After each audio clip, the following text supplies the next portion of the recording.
fear is if we get this continued dry weather that we're having at the moment, which we are forecast to get after the bit of a break over the weekend, will that drive yellow rust on even more? So that's going to have an impact definitely in terms of your fungicide strategy that farmers are going to have to develop over the next week or so, because really you want to control that yellow rust on those varieties at the start, because if that gets legs and gets running, it can be very, very difficult to control. The recent excellent weather has given farmers the freedom to complete field work based on optimal conditions rather than being restricted by weather. With a strong start to the year, long daylight hours and the rising temperatures expected next week, crops will enter a period of rapid growth. The focus now shifts to ensuring that crops have the necessary inputs in place to maximise yields. You're listening to the latest episode of the Tillage Edge with me, Michael Hennessy. We would really appreciate it if you could listen, follow and give us a review on Apple or Spotify or wherever you get your podcasts from. Today I'm delighted to be joined by Shay Phelan and Ciaran Collins, both tillage specialists in Teagasc, to chat about how crops are looking at the moment and what actions are needed in the next week or 10 days. Shay, I just want to come to you first.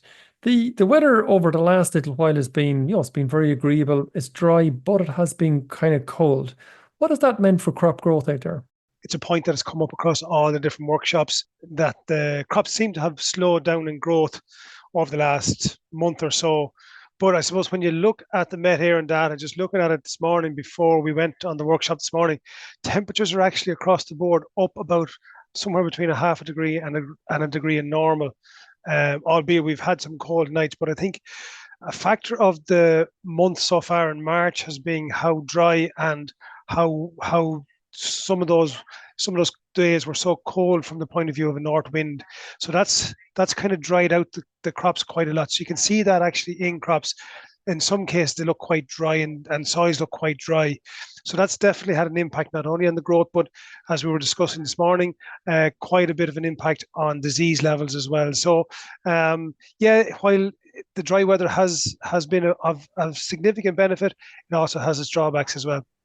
Okay, and Shay, just in terms of the winter crops, what sort of growth stages are the typical kind of crops, if there's any sort of typical crop out there? But I suppose, the early sown, early October sown winter barleys or somewhere around for winter wheats and that. Where are the growth stages in those crops? Typically, Michael, I suppose if you look at growth stage 30, most of them are either early growth stage 30, some of the later sown crops, or maybe some of the earlier sown crops are growth stage 30 heading for 31, but they're in around that kind of growth stage. So what we're seeing here at the moment is quite a lot of growth regulators being put on, being wheat, barley and oats. And they're all, you could throw a blanket over them all in terms of where they are in that growth stage. They're kind of in and around that. So I suppose it's not uncommon to see people here at the moment, certainly in this part of the world, putting on growth regulators on all three, wheat, barley and oats. We'll get to that in a minute, but they're all, I suppose, essentially at stem extension. So there's actions to be done for most of those exactly crops. That. Just before we kind of get into all those cereal crops, oilseed rape, I see certainly around this part of the world, it's starting to flower. Is there any kind of key jobs that should be completed on those crops now, or is it a bit late even for some of the actions? I suppose if you're looking at oilseed rape, as you say, it's starting to come into flower now. So you're looking really now at finishing off your nitrogen sulfur on it. So for most people now, they'll be putting on probably somewhere in the region of 50 to 60 kilos of nitrogen on those crops over the next week or so. And again, that can be dictated by not only the crop, but also the type of spreader you have. If you have a fixed trail spreader or something like that, you want to ensure that you're able to spread evenly across the full bout width of the tram lines, whereas with some of the mounted spreaders, you can let them up a little bit and you can get better coverage. So maybe somebody with a breed all or something like that might be inclined to go a little bit earlier than some of the guys with the mounted spreaders, just to make sure that they get an even spread across the whole bout width of the tram line, So Shay, what's the typical total nitrogen that guys will be putting on maybe this year, and what's the maximum?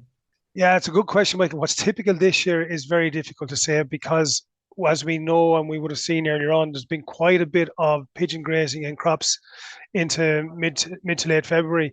So quite a lot of those crops will be getting somewhere in the region of probably maybe 200, 225 kilos of nitrogen, whereas some of the non-graze crops could be down as low as maybe 130, maybe 150 kilos of nitrogen, but it really is down to the GAI that they would have seen over the last month or so in those crops. So depending on what they would have seen, they would have been adjusting accordingly. So I suppose that's the kind of range of what we're seeing out there in crops at the moment, and where people are going with their nitrogen strategies. Okay. And any disease control necessary? At the moment, I suppose we're probably late for foam or light leaf spot. Most crops are probably relatively good light leaf spot resistance at the moment. So for those, there's probably nothing else to do on that.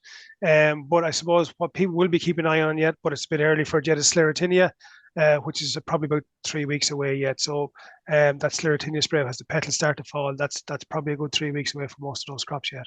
Just to switch it across a bit, Ciaran, I might bring you in here. In terms of, as Shay said a second ago, a lot of the crops are growth stage 30, maybe slipping towards growth stage 31. In terms of the nitrogen application, if it's not already the main split, if it's not already applied, is it too late for that, or should it be applied as soon as possible, or what's your recommendation? For winter barley, no, it wouldn't be late yet. I mean, once there's a reasonable amount of nitrogen gone on, maybe up to half it, you certainly from kind of 31 to up to maximum, say 32, you'd be getting the final split on. So no, certainly there's plenty scope now, or time left to put the remainder of that nitrogen on. Again, depending on the amount, but I suppose most farmers are probably looking at maybe 190, 200 kilos. So getting the final bit of that on in the next week or 10 days, I'd say, for most crops, depending on growth stage, but certainly in around 31 up to 32 generally would be fine. And we've had some lovely dry weather, as we were saying a few minutes ago, and it's been relatively cold. Is that having an effect on the amount of diseases out there? Well, it's funny about winter barley this year. We are starting to see bits of disease coming into it, but what we've seen in the last maybe 2 weeks, and good few reports of sort of blotching in crops that a lot of it may not necessarily be fungal. I suppose I think a lot of this is a symptom of the weather. So I suppose it's important to differentiate between what's this sort of blotching and what's actually disease. But I suppose in my area, and I'd say a lot across a lot of the country, a lot of farmers this week have had the first chance really, because it's been so cold, to get the first fungicide out, and that's generally something like prothioconazole, and maybe a straw like Comet going in there would be very, very common, and it's a good mix for winter barley because it does cover a range of diseases, and again, depending on the variety you're growing, I think that would be important as well, just to keep an eye on. We'll say, the likes of Joyu, I suppose in particular. Now there's a good bit of that around this year in terms of mildew, maybe in terms of Rinco as well. You've Integral, a good bit of that there as well. Same goes for that. Cassia people would be familiar with. But then you've other varieties like Tardis, which, while there's quite a bit of yellowing and blotching in it, its disease profile is quite good. So look, I'd be keeping an eye on my variety in terms of what its weaknesses are, but certainly I'd be getting the first fungicide out now if it's not done, Talking about yellowing, Ciaran, there's a little bit of yellowing in crops around the countryside. Is there a bit of BYDV turning up here and there? There's a few reports around. I haven't seen anything, of a large scale. Now, it is very early, but certainly some of the tolerant varieties have shown little bits of BYDV symptoms. Now, we all know that they may show the symptoms, but not necessarily have the same impact on yield as a non-tolerant variety, But certainly, maybe slightly surprising, maybe just to see it showing up. I don't think it's in any major ways so far, but just little blobs, maybe you might call it, around the place. But certainly a few reports, yeah. Last one, Ciaran, on barley. As you say, we're into stem extension now. How should farmers look at lodging or try to manage lodging, or is there a differential between different varieties, especially, I suppose, maybe some of the hybrids in comparison to maybe some of the two rows? Yeah, it really comes down to a number of factors: variety, previous crop, and total nitrogen. So obviously we're looking at the variety number one, and I can always remember I might have said it in the podcast before, being out in Ballydown last year, whenever it was in June, maybe, and the high nitrogen plots, like, and there was a very high degree of lodging in it, but like the likes of Tardis was absolutely excellent. Like, it was really, it was the best tender in that on that site last year. Cassia was quite good there as well. So I think it really depends on your variety. Look at the rating. For some of the weaker ones, you're looking at a split program. So you're looking at maybe a Modus or a Medix Max in combination, maybe with Liter Cycel at that 30-31. And then you might need something like a Turple, maybe for argument's sake, from 32 up to Flagleaf, and that sort of two-stage program. A lot of growers now are on the better varieties, or where there's a low lodging risk, maybe skipping that first growth regulator and maybe just coming in at between 32 and 37, maybe with something like Turple, as their only growth regulator. But it has to be based on the variety and the total nitrogen, really, and how you deal with it. Thanks, Ciaran. Shay, just turn it back to you and maybe back to winter wheat again for a second. As you said, a lot of them are probably at stem extension at this stage. I would guess quite a lot of them probably have a little bit of N out in the compounds. But should guys be going after, or farmers, I should say, really be going after the total, the main split of nitrogen just at the minute, or should that be delayed to try and maybe delay some of the disease, or maybe the a variety, maybe ability to stand a bit better, not having too much nitrogen out too early?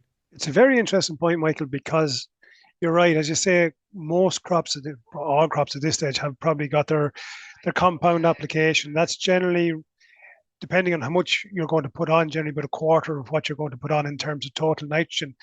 And normally you would say in early April, you would put on quite a bit of the rest of it. So generally about half of what your total nitrogen is going to be.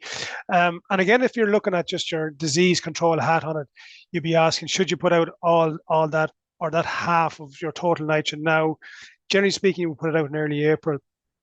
But given that crops are very early sown, if you're after, say, something like beans or something like that, maybe those crops there are quite lush at the moment. So putting on more nitrogen now could drive disease problems even more, albeit it's been very, very dry. So there is a kind of a thought out there at the moment that maybe would delay an application of nitrogen. But I suppose the first thing is to realize we're not late yet. We're early yet. So generally speaking, before growth stage 31 is when you would expect to have, that main split of nitrogen out in your crops, which will probably be somewhere between the 10th and 15th of April for most crops. Even some of the earlier sown ones might be a couple of days earlier than that. So we're certainly not late yet, but I would be just cautious that some of the early sown crops, the forward crops, that we drive them on very, very quickly and or drive them on very, very, and make them very lush, and maybe create more problems in terms of both lodging and also in disease as well. So I suppose there's no panic on people just yet. It would be what I'm saying in terms of nitrogen. Is there any varieties out there, Shay, in terms of winter wheat that we should be concerned about in terms of falling over or lodging in a general terms? There certainly is, Michael, and I suppose that's one of the things that we'll be very, very conscious of this year, because there's quite a bit of it out there actually in circulation. That's probably Champion from the point of view of its standing ability. It's probably one of those ones if you know what you're dealing with, you'll be able to mind it. But certainly, if you're not familiar with it, it does take an extra little bit of care just to make sure that you don't make it fall over. On the recommended list, it's a resistance to lodging of a score of about 5 in brackets, and we all know that that's going to come down rather than go up, and that'll be affected by whether you sowed early or not, whether you gave it early nitrogen or not. So all those, and the total amount of nitrogen that you're obviously going to put onto it. So that would be something that I'm wary of. And Spearhead is another one. That's a score of 5 as well. So there are two that I would be just a little bit, I won't say nervous of, but I certainly would be tailoring my PGR program just to make sure that they don't fall. And I suppose, Shay, what does that look like? Is it just PGR? And you might maybe give every listeners an idea what that might be. Yes. But also the nitrogen, should we be looking at that as well, the total amount applied? Yeah, and I think that's a very good point, Michael, because obviously we try to drive on the crop as much as we possibly can to get the most yield out of it. But in the case of a crop like that, maybe it might be prudent given that you're giving it 2 growth regulators, probably somewhere in growth stage 30 where they are now, so something like a modus cycocell mix, and follow that back up again, probably at growth stage 30, 31, or 31, maybe even 32 with a similar application. But on some of those crops, maybe if in a very highly fertile site or something like that, you might consider going on with a third application, probably around flag leaf stage or something, or before flag leaf stage, with something like terpel, albeit you can't put terpel or the mepiquat on contracts for mushroom contracts, or strong destined for mushroom contracts. But I suppose the other thing then is, if you are in that very fertile site, even be it on continuous tillage ground, you probably should be, looking at cutting back on nitrogen a little bit, maybe 5 or 10%, just if you're in any way afraid that some of those varieties might fall. I know certainly some people would have had them before, and they would be just a little bit nervous that, if you push them too hard with nitrogen, and you don't have enough growth regulator on, you could certainly run into problems, especially if you have a wet or late harvest. Okay, I suppose be especially cautious if you had organic manures in the system at all. I'd say it'd be tricky enough. Exactly Right. that, Michael, yes. The last question, Shay, I had for you around winter wheat is, I think there's a bit of yellow rust showing up, especially towards the northeast. Is that something growers should be going after at the minute? Yeah, and it's certainly, we were in Navan yesterday talking to growers up there and our agronomists up there. It certainly was the topic of the day up there, that yellow rust is cropping up in the usual suspects in terms of Graham and Thorpe, but also in the likes of Spearhead and a bit in Fitzroy as well. So depending, I suppose, on the variety, you would say most varieties probably aren't too bad. I suppose the fear is, if we get this continued dry weather that we're having at the moment, which we are forecast to get after the bit of a break over the weekend, will that drive yellow rust on even more? So that's going to have an impact, definitely, in terms of your fungicide strategy that farmers are going to have to develop over the next week or so, because really you want to control that yellow rust and those varieties at the start, because if that gets legs and gets running, it can be very, very difficult to control. So in that case, you're probably looking at something like Comet and maybe something like Thiopron or something like that. And if it's bad enough, maybe throw in a bit of tebuconazole or something like that, just to control in terms of Phelan or some Tebucor or some of those type of products, just that they have a more of an edge on yellow rust, albeit that will have an implication on your Septoria program that you design after that. So that leaf 4T0 timing that's coming up at the moment, that's, I suppose, where people need to get out and look at the varieties that they're there. As I said, the likes of Fitzroy has a bit in it, Spearhead has a bit in it. We probably wouldn't have expected that. So, people need to get out into their crops, look and see what's there, and then make a decision on what control measure to take after that. So what I'm hearing from you, Shay, really is get out and look at all those varieties that you have out there. There's very few that aren't going to be susceptible, and if you have yellow rust out there, mightn't be any harm maybe just to discuss it with your agronomist, maybe, because it's a complex decision based not just on the rust you have in front of you, but also the potential effect it might have on the later fungicide program in that. So exactly. a bit of consultation mightn't be any harm, I would have thought. Exactly, because it does, depending on which product you take or pick now, it may or may not have an impact on the development of Septoria later on. Here, just bring you back in here for oats. Again, they're probably in stem extension at the moment. In terms of nitrogen and PGR, what's the actions, or is there any actions over the next couple of weeks? There is, I suppose. Look, you're trying to get all your nitrogen on really by growth stage 32. So that's the first point. I don't think there's too many crops there yet. So look, there's plenty of time there. So whatever you have on, get the rest of it on in the next outing. Bringing it up to maybe 120, maybe 150 kgs, depending on the soil type there. I suppose we did have research work in the past that did show that those higher nitrogen rates in around 150 kilos did have a slight negative effect on KPH. So just to keep that in mind. And then obviously you're looking at the standing ability of the variety that you're growing as well.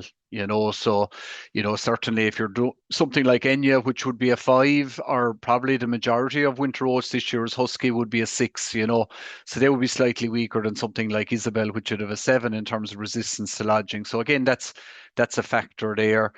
In terms of plant growth regulators, I think we've seen from our own work that a split program at at 30 and 32 is very, very effective. So, a split program with, say, a modus at 0.2 and a litre cycle, followed by the same, or maybe a 0.35 of Medix Max at 30 and 32.